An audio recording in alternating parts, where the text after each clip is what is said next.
Et comme j'ai dit ce matin, ce n'est pas parce que je suis parti depuis 4 ans que je ne pense pas à vous. Sachez qu'à chaque semaine, Caleb et moi, on prie pour chacun d'entre vous. Alors, pour ceux que je n'ai pas vus, venez me voir parce que je veux savoir comment vous allez pour que je puisse aussi prier pour vous. Eric, ça comprend toi aussi. Alors, je vous invite à ouvrir vos Bibles dans le livre de Colossiens, Colossiens chapitre 1. Et avant que je vous dise les versets en question, je vais vous raconter ce que mon épouse Lisa a fait il y a quelques années de cela.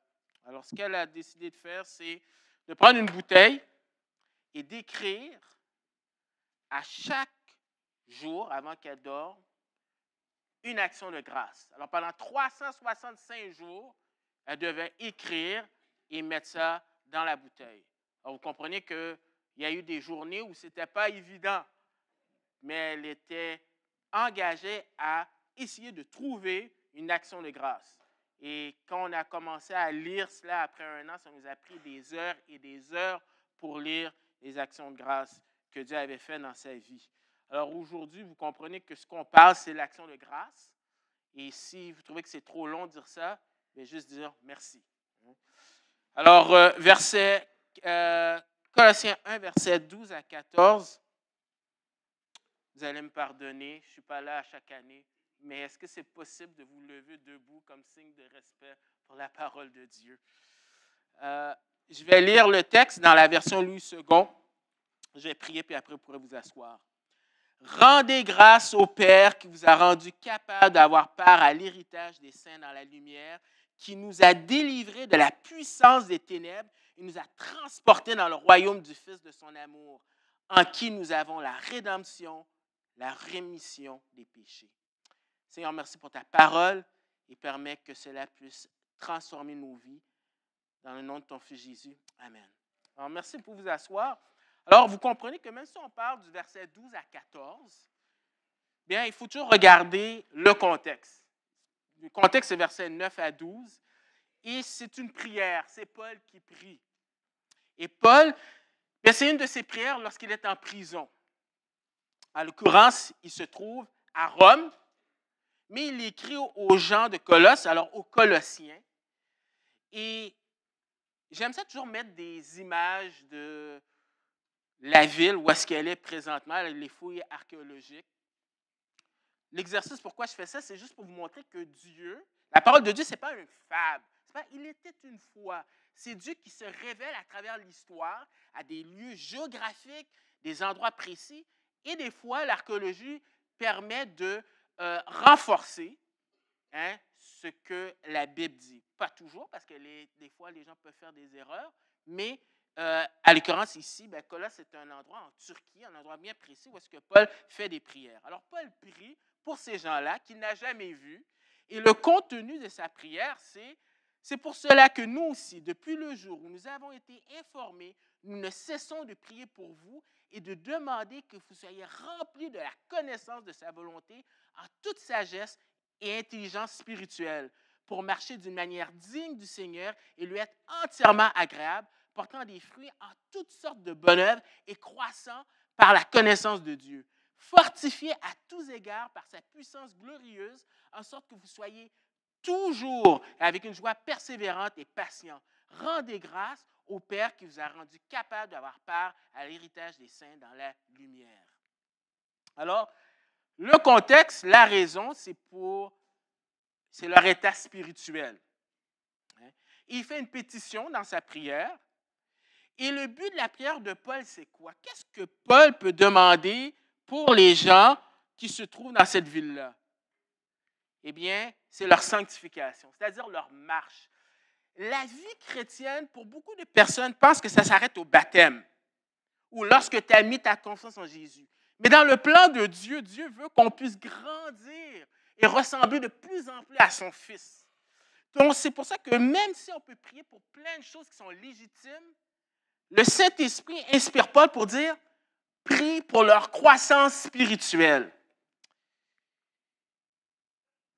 Et ça ne se fait pas dans le vide. Dieu nous donne des ressources, des moyens pour qu'on puisse grandir. Et il y a des résultats. Et les effets, ben, il y a la joie, il y a l'endurance, et puis il y a la reconnaissance. Mais Paul, qu'est-ce qu'il fait? C'est que Paul, c'est le petit hamster que ça roule dans sa tête. Lorsqu'il aborde un sujet, tout d'un coup, il veut élaborer. Donc, il parle de reconnaissance et il élabore sur les exhortations pour rendre des actions de grâce. Alors, c'est ce que Paul fait. Il fait une exhortation à rendre des actions de grâce au verset 12. Rendez grâce. Mais comment rendre des actions de grâce?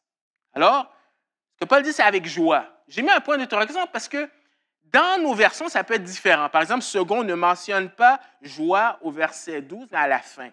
Dans Colombe, il dit avec joie, rendez grâce.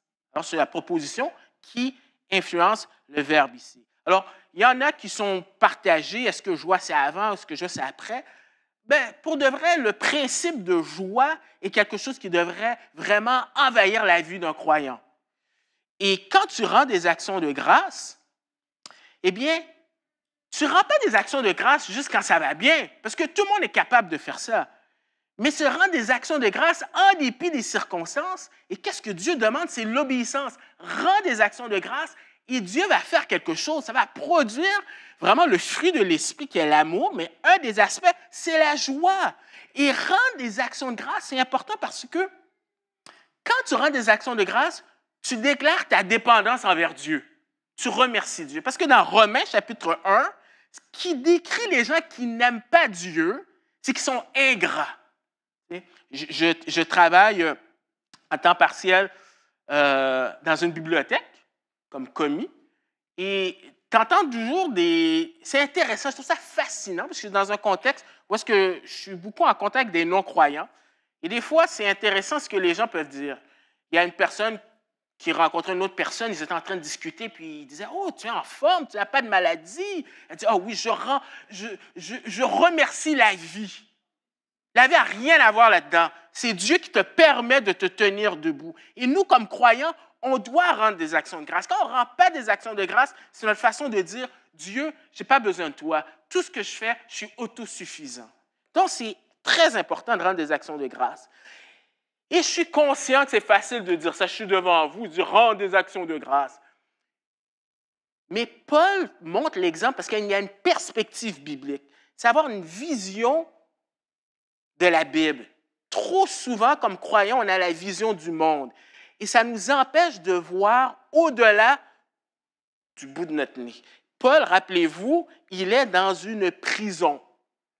Alors ici, on pense, on n'est pas sûr, les archéologues pensent que ça, c'est la prison peut-être lorsqu'il était à Philippe. Vous savez, quand il s'est fait battre des coups de fouet à Philippe, avec Silas, et dans une prison. On nous dit dans Acte 16 qu'il rendait des actions de grâce, il louait Dieu.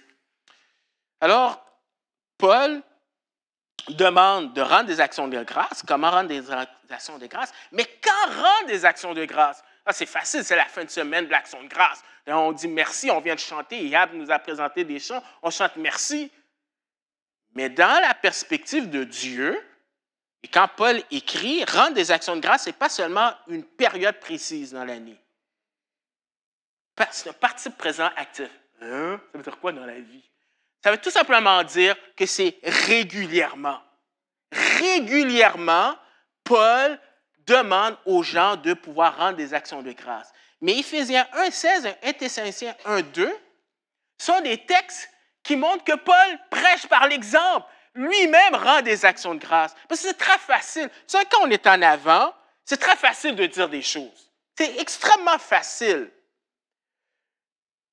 Mais la première personne qui doit mettre en pratique ce qu'il dit aux autres, c'est la personne qui est en avant. L'enseignant doit mettre en pratique. Et j'ouvre juste une parenthèse. Dans le milieu évangélique présentement, eh bien, ça a toujours eu lieu. Mais maintenant, à cause des plateformes multimédia, les gens sont au courant de plusieurs choses. Il y a peut-être des personnes que vous connaissez le nom, un dénommé Steve Lawson, extrêmement connu dans le monde évangélique anglophone. Bien, il a prêché sur beaucoup de choses, sur la sainteté de Dieu, mais finalement, on l'a trouvé dans un scandale.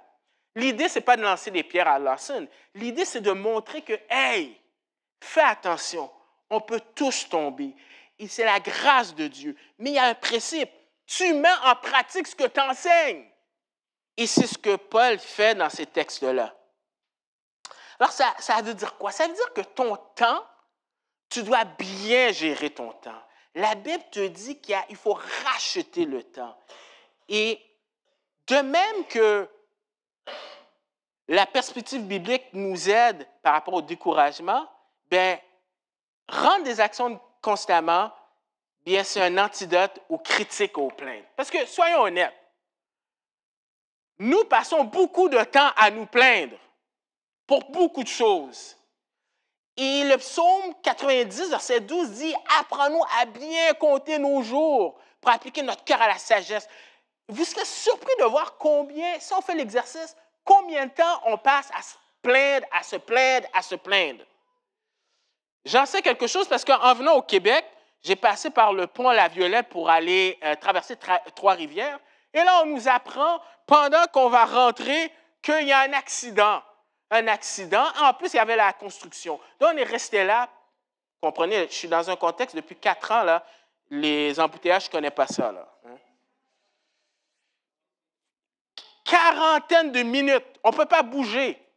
Et je vois les gens qui s'énervent. Il y en a qui marchent, qui décident de marcher. Je ne sais pas s'ils veulent marcher, traverser le pont. Mais tu vois qu'il y a vraiment c'est très facile. Et j'aimerais vous dire que j'ai été saint en disant « Oh, merci Seigneur pour... » Non, je ne peux pas mentir. Mais ça m'a fait réaliser comment c'est très facile de se plaindre. Donc, il faut rendre des actions de grâce régulièrement. Maintenant, à qui rendre des actions de grâce? Alors, il dit à Dieu le Père. Le Père parce que Dieu a une relation avec chacun d'entre nous. Ou bien il est ton juge, ou bien il est ton père, tu es adopté. On va savoir comment. Mais la notion père, pour quelqu'un qui a eu un mauvais père, peut avoir une connotation négative. Et peut-être pour les gens, la notion de père, vous pouvez avoir une image de qu'est-ce qu'est un père. Alors, je vais vous présenter 4 images. Il y a toute une relation avec père. S'il y a un film, John Q, si vous avez déjà vu ce film-là, eh bien, tu vois un père qui est prêt à tout pour donner sa vie pour son enfant. Il y a Homer Simpson, qui est un père. Je me passe de commentaires. Il y a Bill Cosby, qui était présenté comme le père idéal, et on a appris qu'il a été pris dans un scandale sexuel. Il fait de la prison. Et pour les moins jeunes, vous savez c'est qui, lui? Il n'y a personne qui connaît cette personne-là. Le père de Pruneau a un nom, c'est Perlin. Alors, qu'importe votre image de qu'est-ce qu'un père pour vous, faites un X. Parce que le père qu'on nous présente, c'est un père par excellence. Parce qu'on a été créé à l'image de Dieu pour avoir une relation avec Dieu. Et Dieu, dans sa sagesse, met la famille pour qu'on puisse un peu comprendre cette notion-là. Ce père-là, il y a différents attributs. Ce père-là, c'est vraiment un père d'amour. C'est un père qui connaît tout. C'est un père qui est tout-puissant. C'est un père qui est présent. C'est un père qui ne change pas.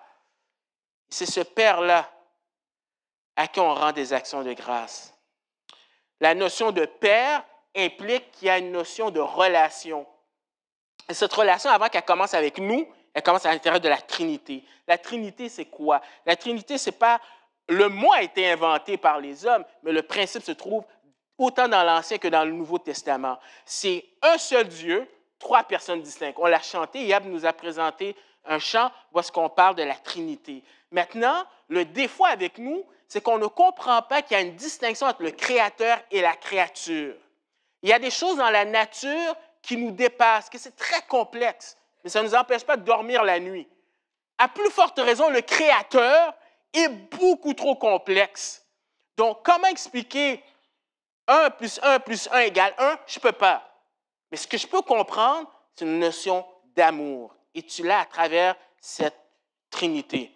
Et tu vois, autant dans la Trinité, à participer à notre salut, Dieu a envoyé son Fils Jésus, et par le Saint-Esprit, eh bien, on fait partie du corps, on est baptisé dans le corps de Christ. Mais c'est la même chose dans nos prières.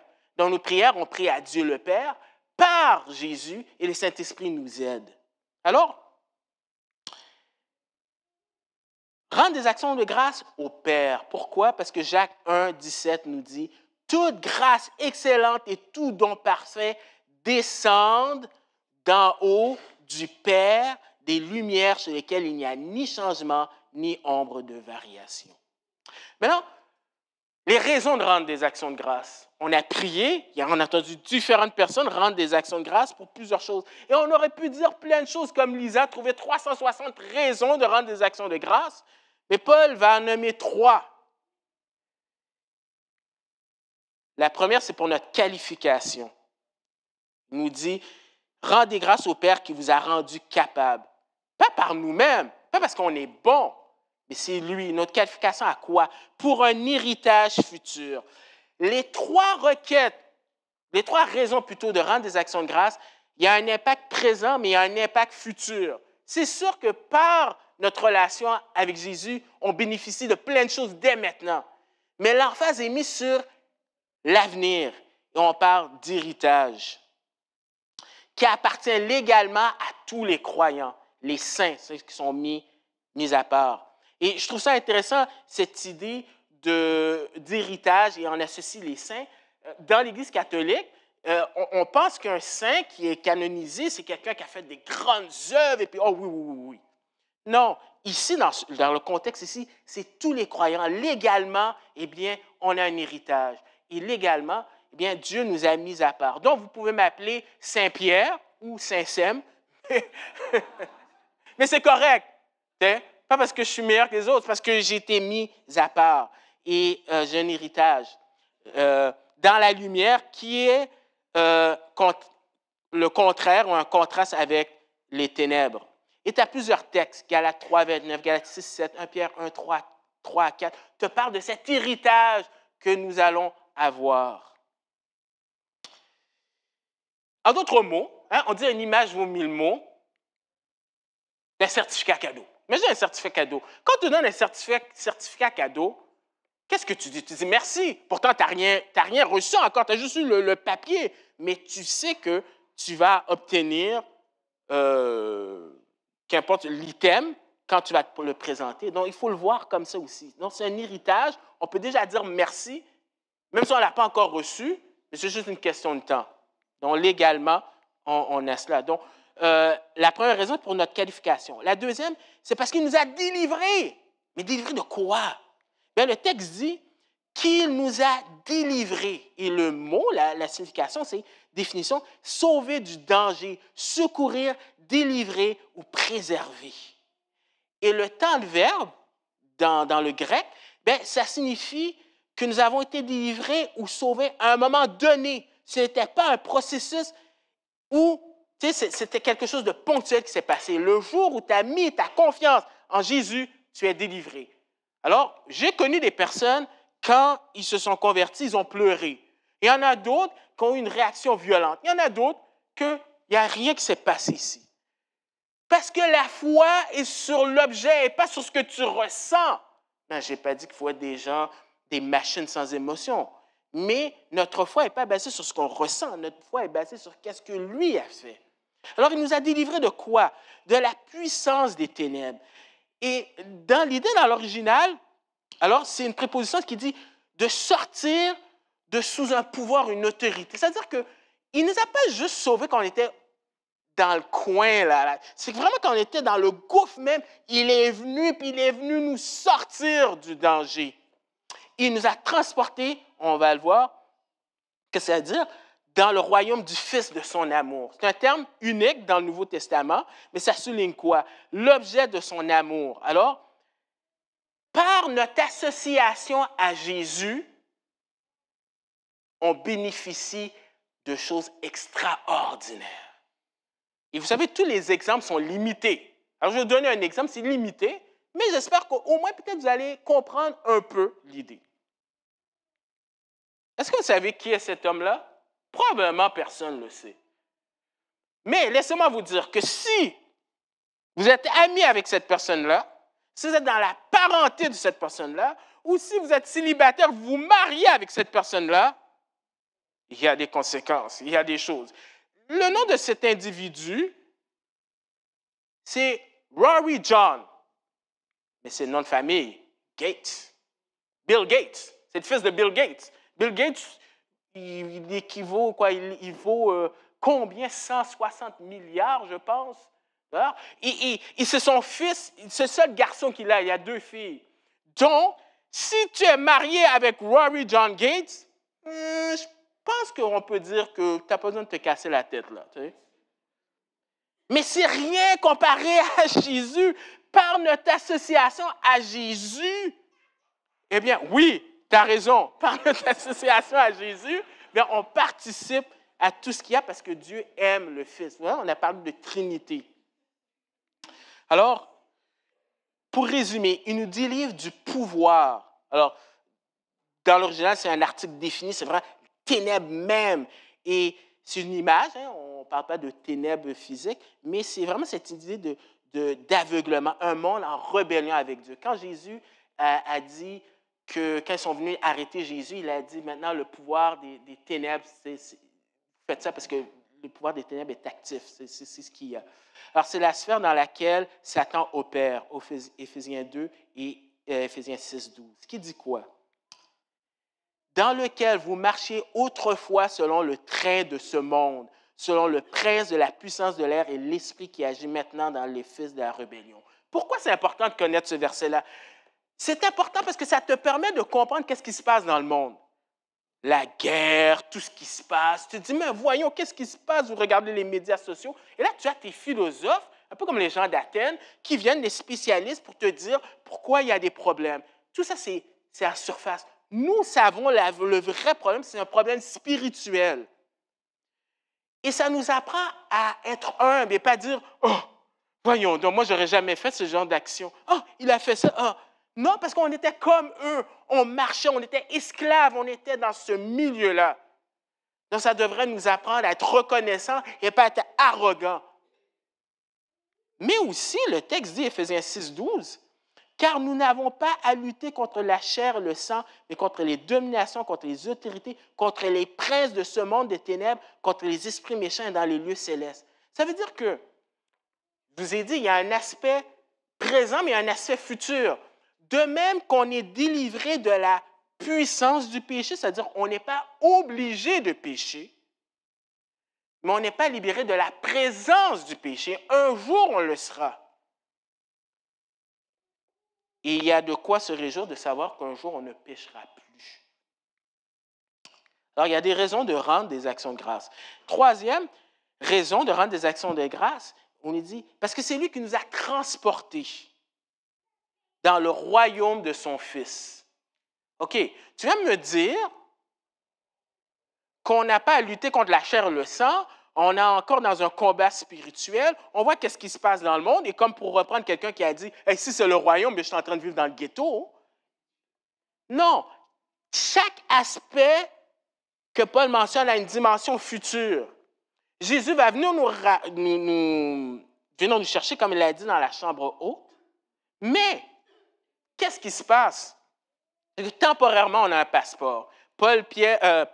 Pierre dit que on est de passage ici, temporaire. On a un passeport, on appartient légalement par notre association à Jésus. Et quand il va revenir établir son règne messianique, eh bien, comme on l'a chanté, un jour, tout le monde dira que Dieu est vivant. Ce n'est pas encore maintenant, mais un jour.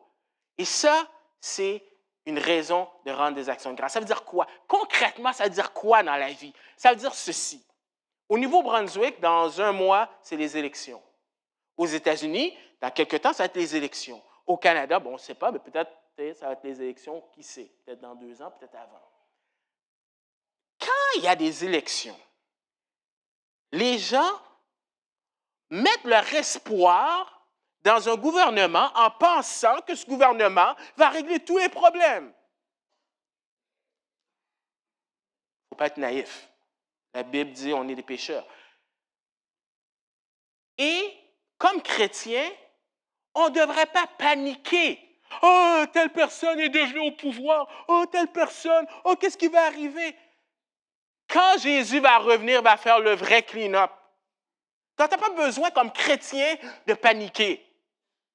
Qu'importe, celui qui sera au pouvoir, bien, Dieu aura décidé. Comme dans Daniel, celui qui fait monter, celui qui descend, fait tomber des nations.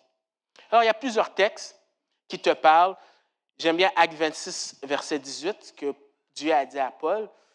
Vraiment, quand tu es sauvé, Dieu te libère et il ne te sauve pas juste de l'enfer.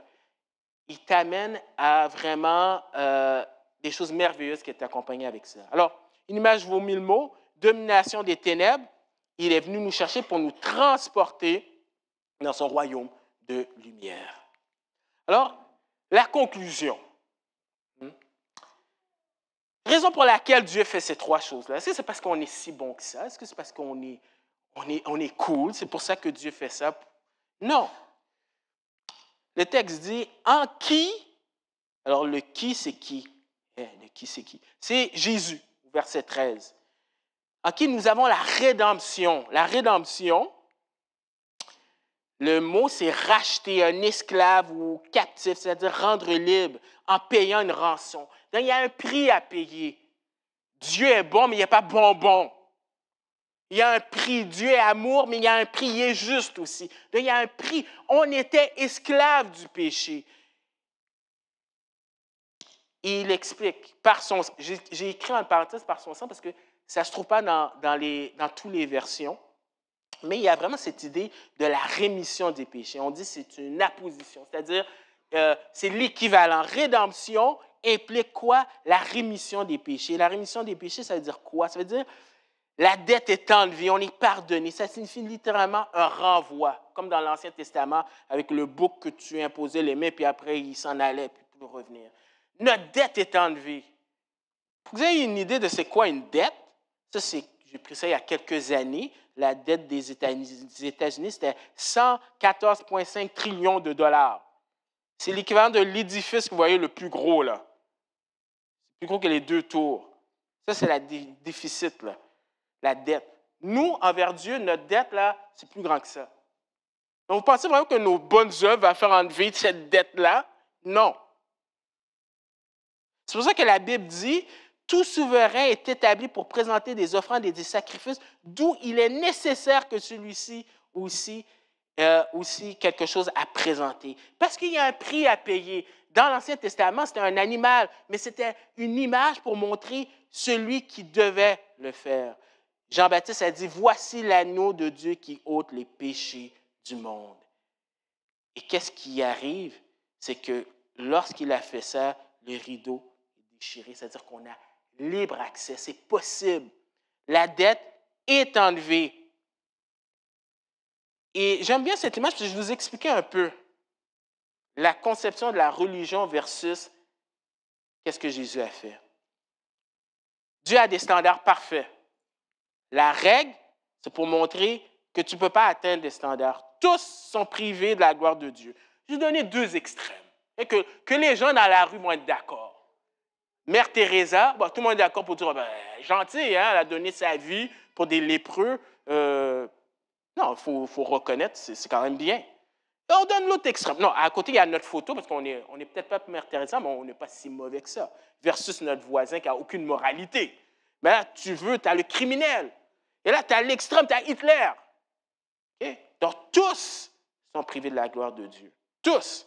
Donc, la solution des hommes, faire des bonnes œuvres, aller à l'église, se faire baptiser, etc., pour pouvoir atteindre ce standard-là. Non, tous sont privés. La seule façon, la bonne nouvelle, c'est que Jésus, par sa mort, bien, quand tu mets ta confiance, bien, Dieu te voit à travers son Fils. Rappelez-vous l'exemple avec Gates. Il te voit à travers son Fils. Donc, les standards, eh bien, tu les fais à travers Jésus. Et pourquoi on sait que c'est accompli? Parce que le tombeau est vide. Okay? Donc, la raison pour laquelle Dieu a fait ces 3 choses, sur la base de notre rédemption, qui nous accorde le pardon de nos péchés par son Fils Jésus. Et concrètement, on est l'action de grâce. On célèbre l'action de grâce. Est-ce que vous remerciez Dieu pour votre Église? J'ai été membre dans 4-5 églises dans ma vie. Et il y a toujours une période de lune de miel. Oh, j'aime cette église. Oh, c'est merveilleux. Oh, le pasteur est beau. Oh, le pasteur est le fun. Là, après un certain temps, le pasteur, écoute, il n'est pas si cool que ça. Ces prédications sont trop longues, ces prédications sont trop courtes, ces jokes sont plates, oh, j'aime pas la musique. Oh, c'est tellement récurrent, malheureusement, on se plaint. Mais est-ce que vous remerciez Dieu? José a dit, elle a prié pour remercier l'Église, cette Église. Est-ce que vous êtes des gens reconnaissants pour ce que Dieu fait dans la vie des gens? Même si tu ne peux pas trouver beaucoup de choses, tu peux au moins trouver 3 choses. Dieu l'a sauvé, Dieu l'a transféré, cette personne a un héritage. Ça va vous permettre de voir les gens d'une autre façon, au lieu de critiquer. Est-ce que vous remerciez Dieu dans votre vie de prière? J'ai dit Lydie, parce que Lydie, c'est ma fille, pour ceux qui ne savent pas. Lydie est autiste comme Caleb. Et Lydie a pris du temps à parler, mais une des choses qu'elle a commencé à faire, c'est qu'en m'entendant prier avec Caleb, elle a commencé à prier. J'étais surpris. Elle a dit « Merci », en tout cas, elle parle en anglais, « Merci Dieu pour telle chose ». Et avec Lydie, presque tous les soirs, eh bien, c'est toujours remercier Dieu, remercier Dieu, remercier. Et ça m'aide parce que ça me pratique à rendre des actions de grâce à Dieu. Et je termine avec quelques exemples de bons et de mauvais exemples. Matthew Henry, c'était un puritain. Dans le temps, il a écrit un gros commentaire de la Bible. Et un jour, il a été volé. Et qu'est-ce qu'il a dit, sa réaction? Let me be thankful first because I was never robbed before. Second, because although they took my purse, they did not take my life. Third, because although they took my all, it was not much. And fourth, because it was I who was robbed, not I who robbed. Donc, vraiment une belle perspective. Un bon exemple. L'exemple de Edward Wilson Spencer. C'était quelqu'un qui allait être pasteur. Un jour, il y a eu un bateau qui a coulé dans le Michigan. Et lui, il s'est mis à nager. Pourtant, il n'y a pas un lifeguard, en tout cas. Il a sauvé 17 vies. Voici qu'est-ce qu'on dit. Edward William Spencer saved 17 lives. Okay? Il a sauvé 17 personnes. Pas évident, la nager. Et pourtant, il y a eu des séquelles physiques de cela. Aucun des 17 l'ont dit merci. Aucun. Pour vous imaginer, vous avez été sauvé, vous ne dites pas merci. Mais qu'est-ce que Jésus a fait encore plus incroyable? Et on devrait être reconnaissant tous les jours pour dire « je suis sauvé de la colère de Dieu ». Et finalement, le dernier, Johnson Ottman Jr. Johnson Ottman Jr. a écrit un cantique. Ce cantique-là était tellement populaire, les personnes âgées l'aimaient chanter, et c'était même une chanson, une berceuse pour les gens. Et c'était tellement populaire qu'on lui a offert de l'argent. Il aurait pu être riche. Il a dit non, il était pleinement satisfait de cette chanson, il le faisait pour Dieu. Et cette chanson-là, bien les paroles, on l'a chantée. Hein? C'est quoi? Je prends juste quelques éléments. Quand le vol de la tempête vient assombrir ton ciel bleu, au lieu de baisser la tête contre les bienfaits de Dieu. Si tu perds dans le voyage plus d'un cher et doux trésor, on a parlé d'héritage, pense au divin héritage qui là où te reste encore, et contre les bienfaits de Dieu, mets-les devant tes yeux, tu verras en adorant combien le nom est grand. Que ce ne soit pas juste pour l'action de grâce, mais que ce soit un style de vie. Je vais prier. Seigneur, merci parce que tu es un Dieu qui est bon. Merci. C'est un mot limité. Comme Vincent a dit, des fois, on ne sait pas trop quoi dire, mais dans la langue française, on peut utiliser ce petit mot de merci, mais qui est tellement profond. Merci pour tout ce que tu as fait pour nous. Dans le nom de ton Fils Jésus. Amen.